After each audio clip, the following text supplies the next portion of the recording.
네, 오늘도 복음 함께 오신 여러분을 환영합니다. 오늘 주님이 찾아주신 식탁에서 아름다운 주의 복음을 마냥 맛있게 먹고 풀을 뜯어먹고 그 풀밭에 누워 신의 물을 마시며 쉬는 안식하는 양처럼 그렇게 주님의 말씀으로 풍성한 그런 시간이 되기를 바랍니다.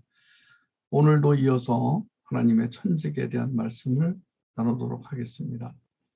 천직은 욕망을 뛰어넘는 하나님의 위대한 부르심에서 비롯이 된다.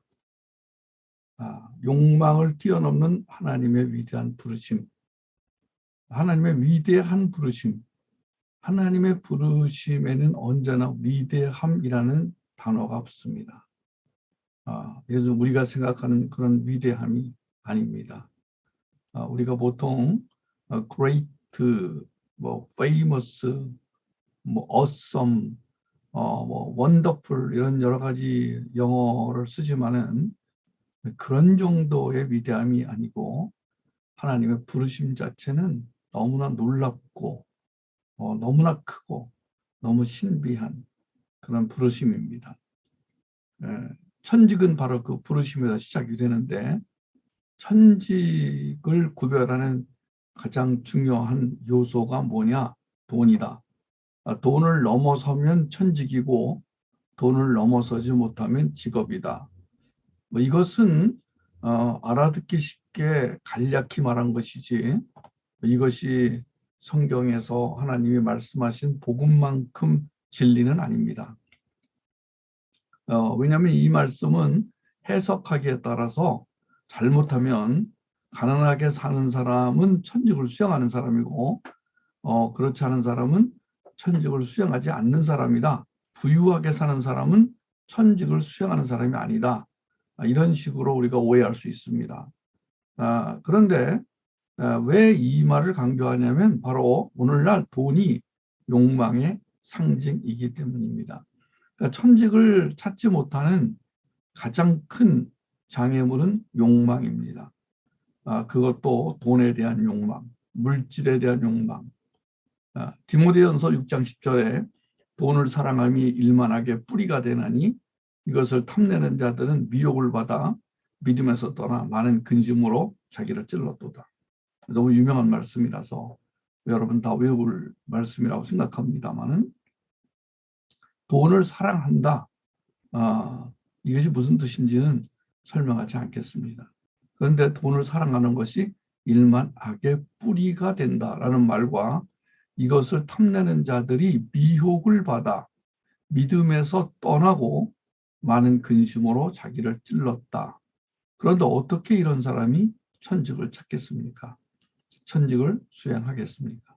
히브리서 13장 5절 돈을 사랑하지 말고 있는 바를 족한 줄로 알라. 그같이 말씀하시기를 내가 결코 너희를 버리지 아니하고 너희를 떠나지 아니하리라. 돈을 사랑하지 말고 있는 바를 족한 줄로 알라. 네, 알겠습니다.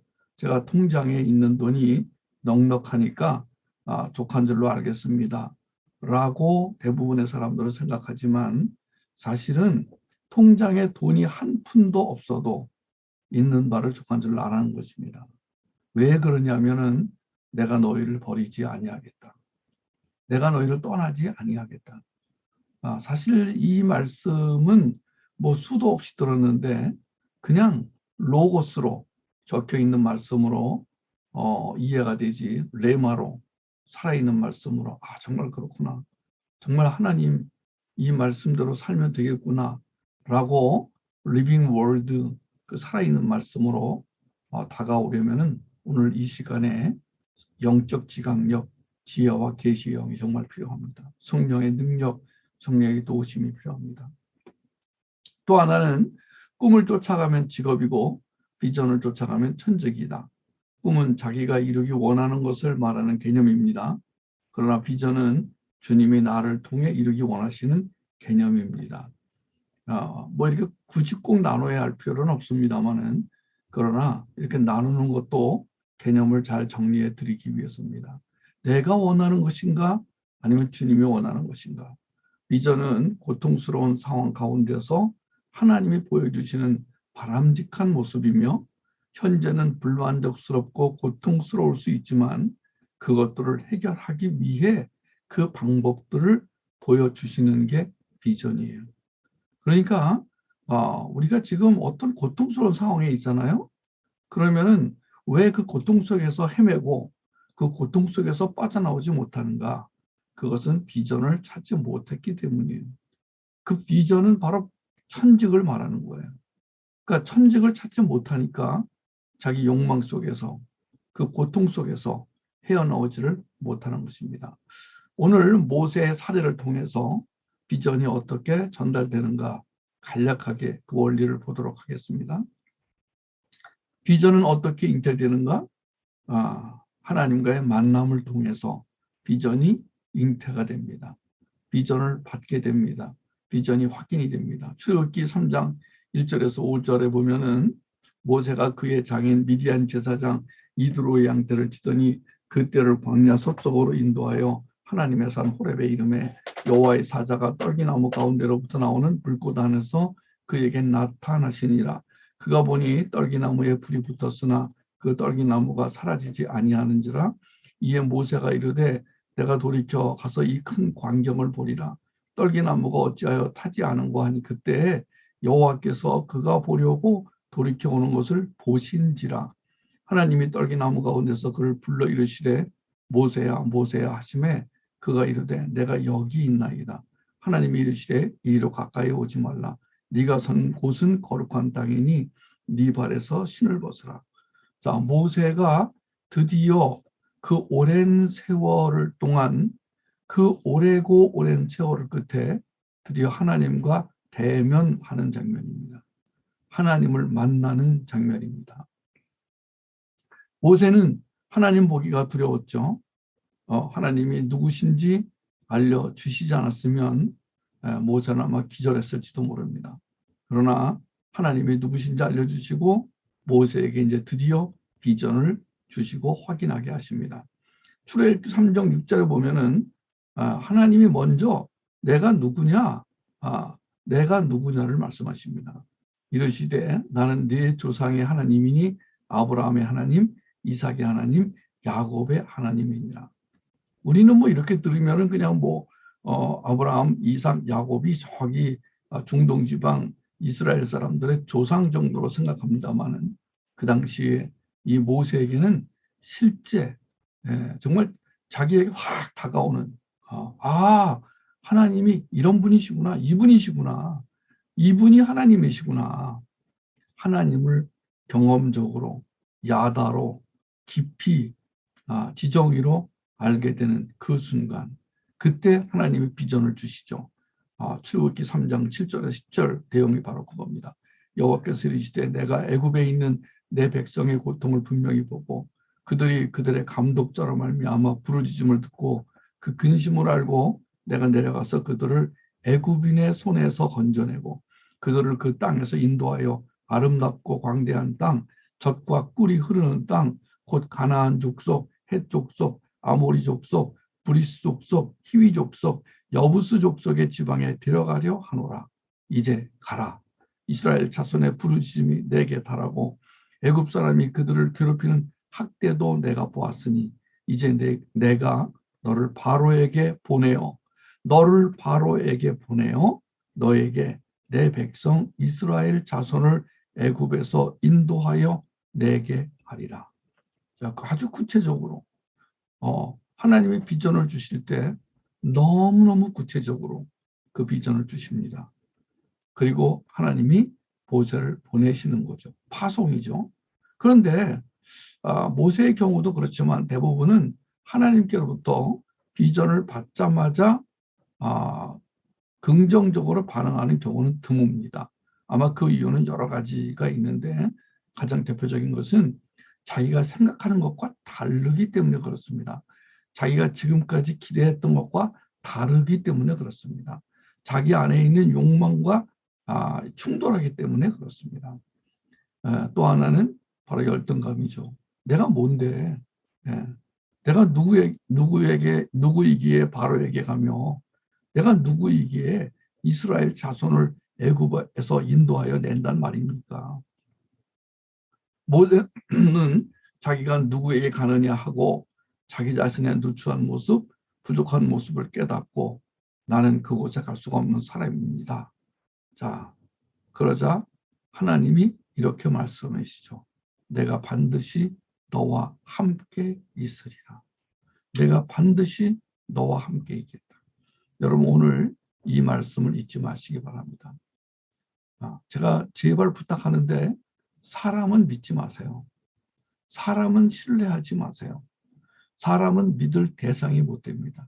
그 어떤 사람도 어떤 약속을 하더라도 어떤 증서를 써주더라도 어떤 증표를 주더라도 어떤 몇 캐럿짜리 다이아몬드를 주더라도 여러분 그러나 하나님은 신뢰하고 믿으시고 인정하시고 그분을 붙잡으시기 바랍니다. 그분의 언약을 붙잡으세요. 내가 반드시 너와 함께 있겠다. 자, 하나님의 비전이 어떻게 잉태될 수 있는가를 몇 가지로 요약을 해보면요. 첫째, 하나님이 누구신지 알게 해주세요. 이런 기도가 필요합니다. 하나님이 누구신지 알고 싶어요. 왜냐하면 비전은, 천직은, 부르심은 하나님으로부터 받아야 되기 때문에 그 하나님이 누구신지 모르는데 아니 비전과 천직을 받는다고 한들 그게 무슨 가치가 있겠습니까? 나에게 비전을 주시는 그분이 누구인지를 아는 것. 그래서 우리는 늘 이렇게 기도합니다. 하나님, 제가 이렇게 오랫동안 신앙생활을 해도 하나님이 누구신지 잘 모르겠습니다. 오늘 이 시간에 하나님 하나님 누구신지 알게 해주세요. 제 지정의 속에서 하나님 살아 역사해 주세요. 하나님이 경험되게 해주세요. 두 번째는 구체적으로 묻습니다. 저에게 하나님의 방법을 보여주세요. 저는요, 아둔합니다. 우둔합니다. 미련합니다. 하나님의 플랜, 하나님의 계획을 알려주세요. 그런데 하나님 내가 방법도 알고요. 내가 하나님 누구신지도 아는데요. 제가 그렇게 할 만한 사람이 못해요. 그때 이렇게 기도할 수 있습니다. 저에게 순종할 마음과 동역자를 붙여주십시오.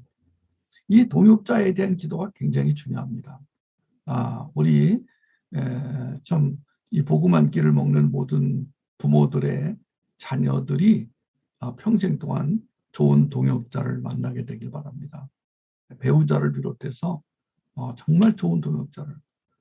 저는 참 요새 감사한 게 제 옆에 그렇게 많은 숫자는 아니지만 정말 좋은 동역자들이 같이 함께 있다는 것 자체가 얼마나 감사한지 모르겠습니다.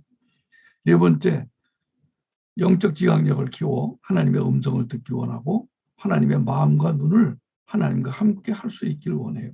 하나님께 순종함으로 하나님의 크신 역사를 이루는데 저를 사용해 주세요. 하나님, 저를 사용해 주세요. 하나님의 역사를 이루는데 저를 사용해 주십시오. 제가 하나님께 쓰임 받고 싶습니다. 라고 하는 이 소원. 여러분과 여러분 자녀에게 이 복음 한 끼를 먹으면서 그런 기도가 첫째는 하나님이 누구신지 알게 해달라는 기도. 두 번째는 구체적으로 하나님 보여주시고 알려달라는 기도. 세 번째는 하나님 저에게 능력과 순종할 마음과 동역자를 붙여달라는 그런 기도.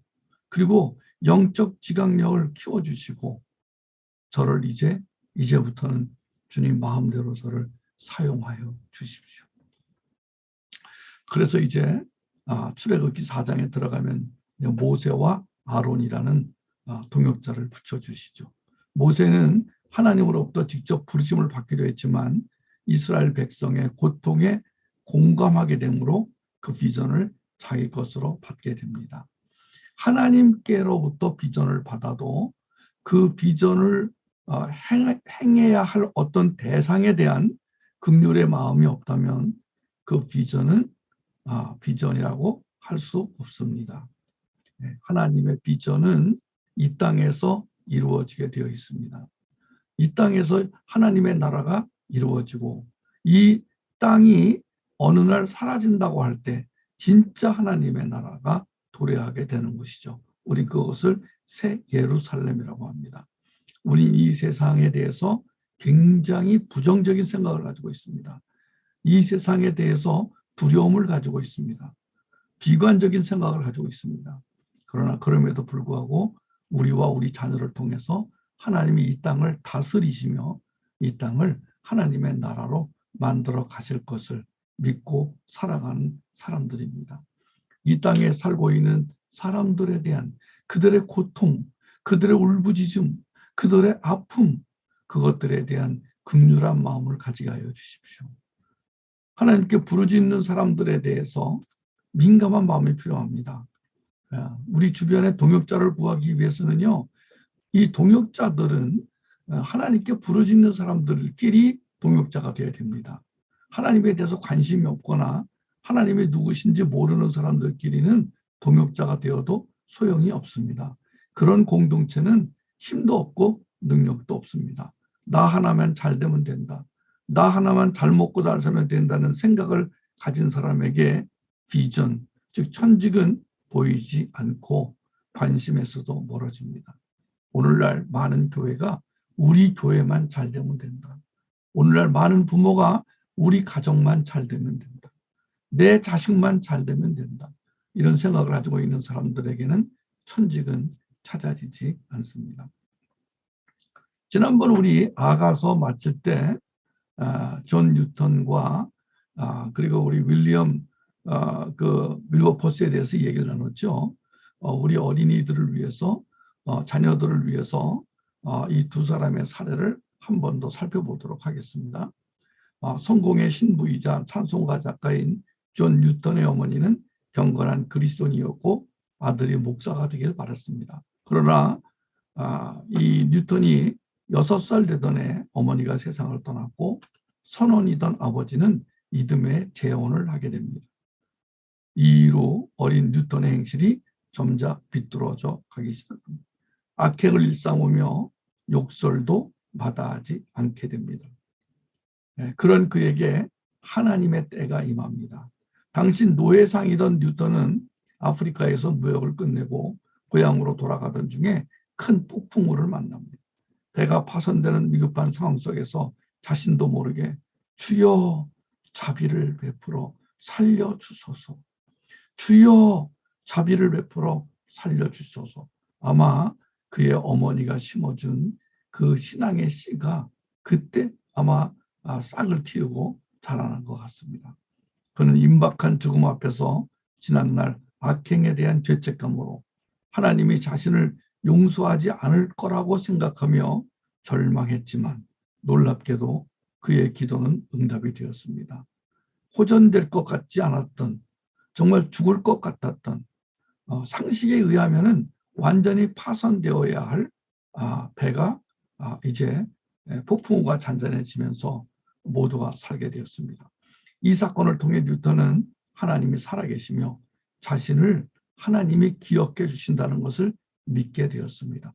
똑같은 사건을 겪더라도 그냥 우연히 그렇게 된 거야 라고 생각하는 사람이 있는 반면에 이건 하나님의 섭리하심이다. 역사하심이다. 개입하심이다. 하나님의 도우심이다. 라고 생각하는 사람이 있습니다. 저는 하나님께 선택받은 사람과 선택받지 않는 사람의 차이는 뭐냐? 그것은 바로 똑같은 상황 속에서도 하나님을 인정할 수 있느냐? 아니면 하나님을 끝까지 인정하지 않느냐? 이것이 선택받았다는 것과 받지 못했다는 것의 차이다. 이렇게 저는 말할 수가 있습니다. 하나님께 선택받은 사람은 반드시 회개를 하게 됩니다. 회개라는 것은 내가 가던 길이 잘못되었다는 것을 알고 그 길을 돌아서는 것이죠. 이 뉴턴은 어떤 죄인이라도 용서하신다는 하나님의 은혜를 그때 체험합니다. 그리고 예수 그리스도를 구주로 영접한 후 은혜와 사랑을 전하는 사람이 되었습니다. 노예선 선장에서 이제 복음을 전하는 사람으로 완전히 바뀌게 됩니다. 존 뉴턴은 나이가 들어 기억력이 감퇴해 갔지만 늘 입버릇처럼 이런 말을 했습니다. 다른 것은 다 잊어도 내가 죄인이라는 것과 죄에서 구원받았다는 것은 결코 잊지 않는다. 다른 것은 다 잊어버리더라도 하나님이 죄인이었던 나를 구원해 주신 것을 나는 잊지 못한다. 천직이라고 하는 것은 하나님께 대한 감사에서 나오게 되는 것입니다. 아무리 천직을 찾자. 천직이 중요하다.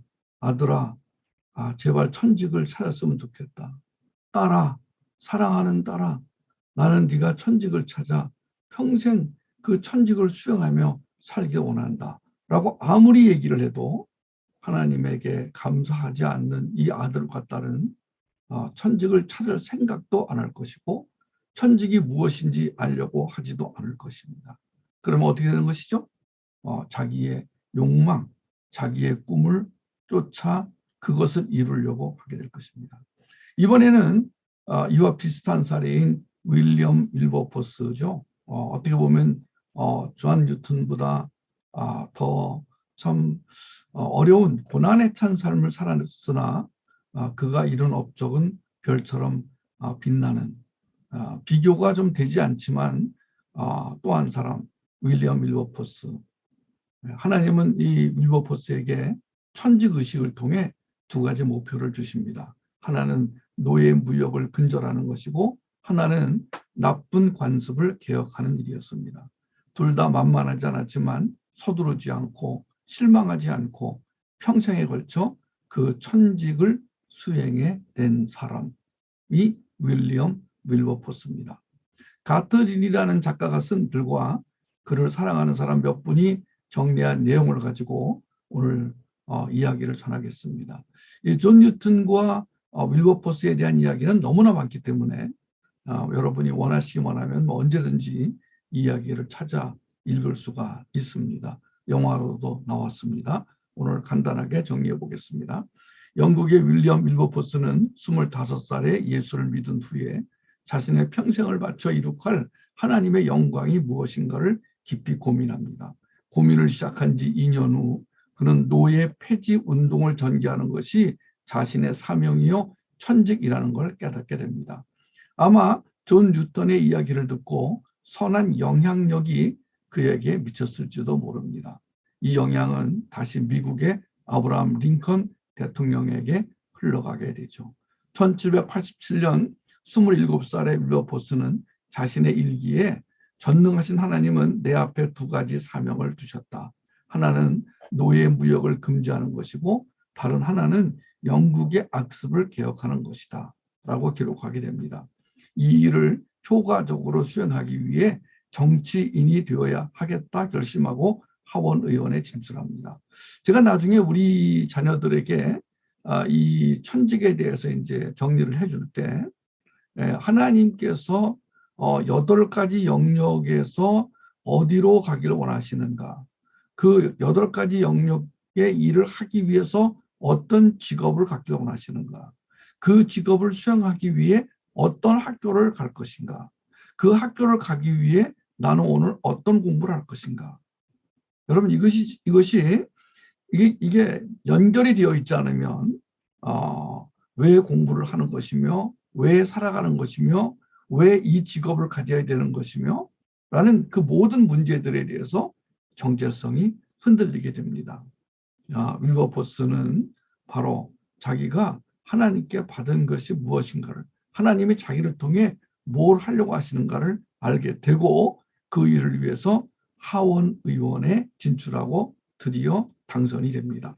18세기 말 영국의 노예무역은 국가의 핵심 사업이었어요.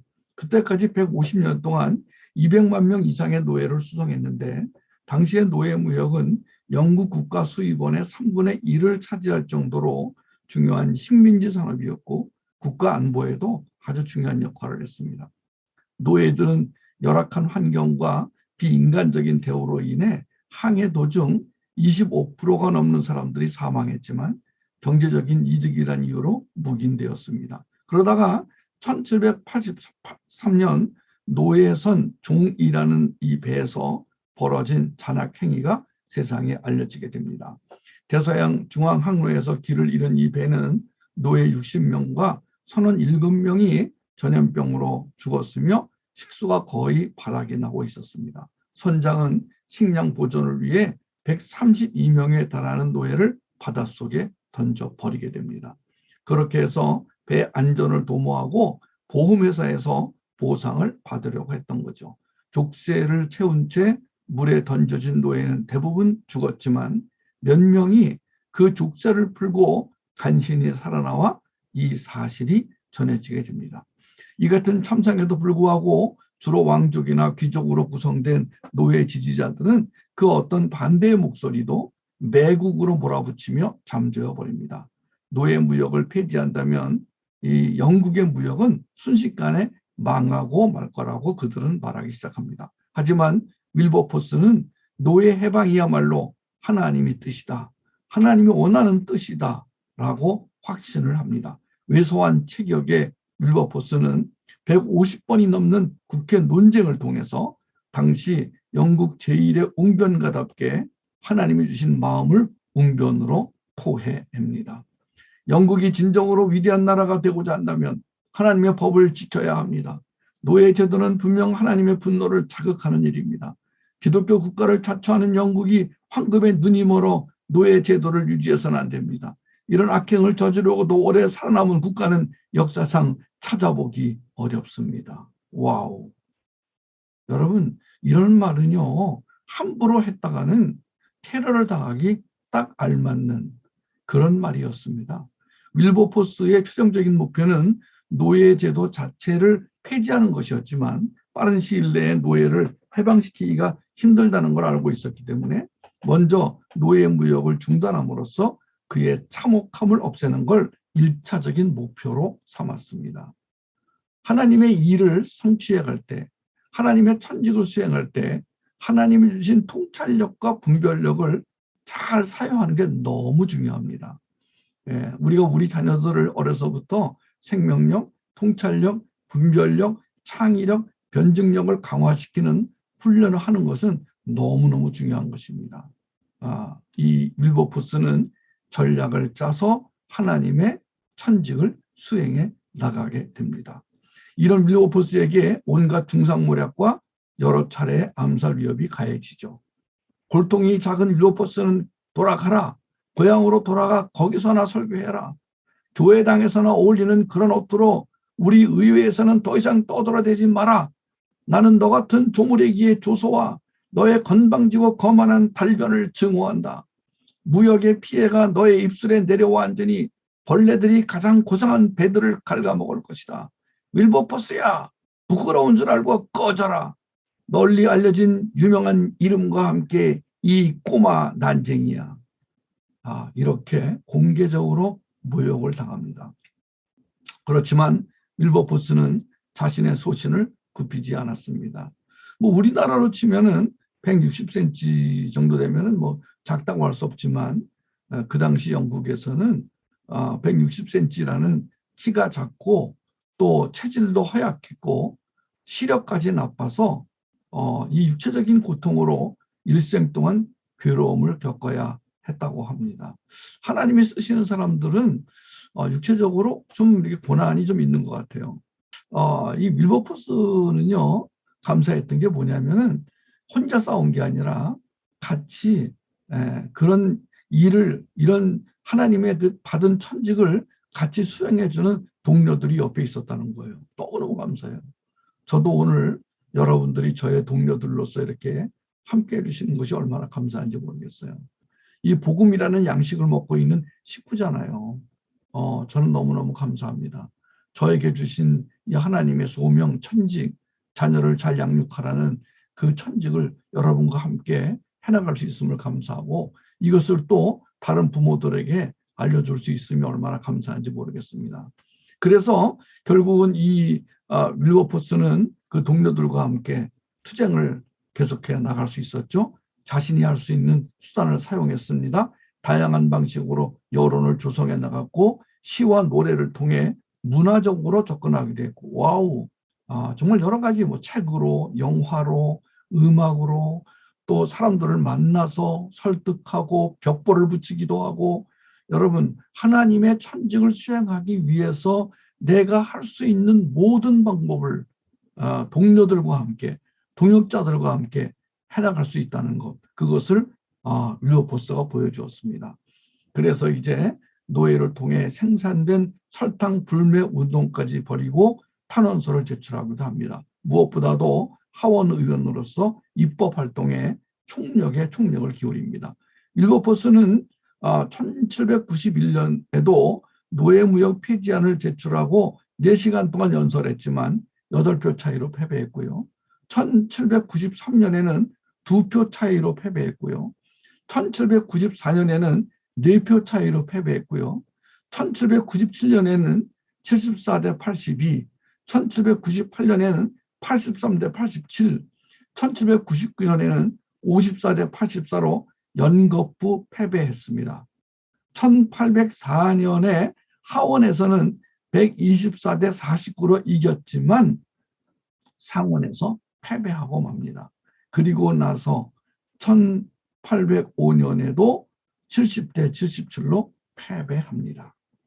그리고 마침내 1807년 283대 16이라는 압도적인 표차로 노예 폐지가 통과되게 된 것입니다. 무려 50년. 이 모든 과정을 거치면서도 윌버포스의 기대감은 조금도 낮아지지 않았으며 그의 결심은 더욱 확고해져 갔습니다. 사람들은 윌버포스의 마음속에 강철 스프링이 들어있다고 말했습니다. 그러나 그것은 잘 모르는 거죠. 하나님이 주신 천직은 금방 없어지지 않습니다. 직업이나 생업은 언제든 바꿀 준비를 합니다. 직업이나 생업은 뜻하지 않게 나의 뜻대로 안 되면 바꿔야지 생각을 합니다. 그러나 천직은 그렇지 않습니다. 노예 무역 폐지 프로젝트를 실천에 옮긴 지 20년이 지나는 동안 윌버포스는 영국에서 가장 미움받는 사람인 동시에 가장 존경받고 사랑받는 사람이 되었습니다. 윌버포스가 사명을 품은 지 45년 후인 1833년 그의 나이 72세에 노예 제도를 폐지하는 노예 해방법이 의회를 통과합니다. 링컨 대통령의 노예 해방보다 30년 이상 빨리 이루어진 겁니다. 윌버포스는 이제 드디어 자신에게 부여된 사명, 그 천직을 완수하게 된 것이죠. 평생의 사명을 완수한 윌버포스는 하나님의 뜻이 성취되었다는 환희와 감격 속에서 자신의 삶을 마쳤습니다. 노예 해방법이 의회를 통과한 사후로 윌버포스는 영국이 노예 제도를 통해 얻는 2천만 스털링의 돈을 포기하는 날을 목도게 하시니 하나님께 감사할 따름이다 라는 유언을 남기고 세상을 떠납니다. 그는 자신이 발견한 사명을 완수하기 위해 한평생을 던졌고 마침내 그것을 이루고 세상을 떠난 것입니다.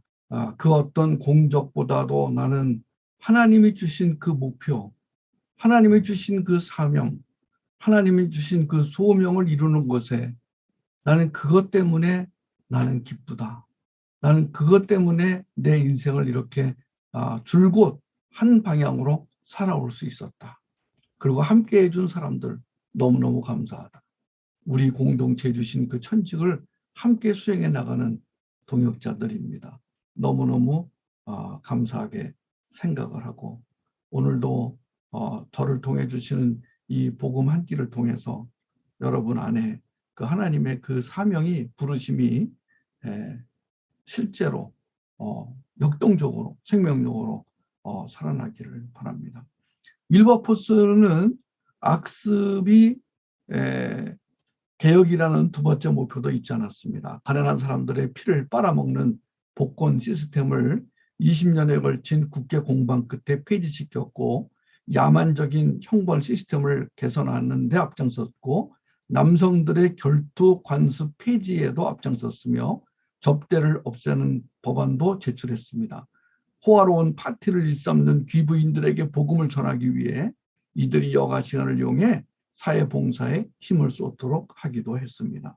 하나님은 작고 연약하고 튼튼하지도 않은 윌버포스를 통해 하나님의 일을 이루셨습니다. 하나님의 통치가 이루어지는 것을 하나님의 나라라고 합니다. 영국은 이런 천지의식을 가진 사람들이 전에는 많았지만 점점 적어져 가고 이제는 자기가 진짜 기독교인이라고 믿는 사람이 전체의 5%도 안 되는 나라가 되었습니다.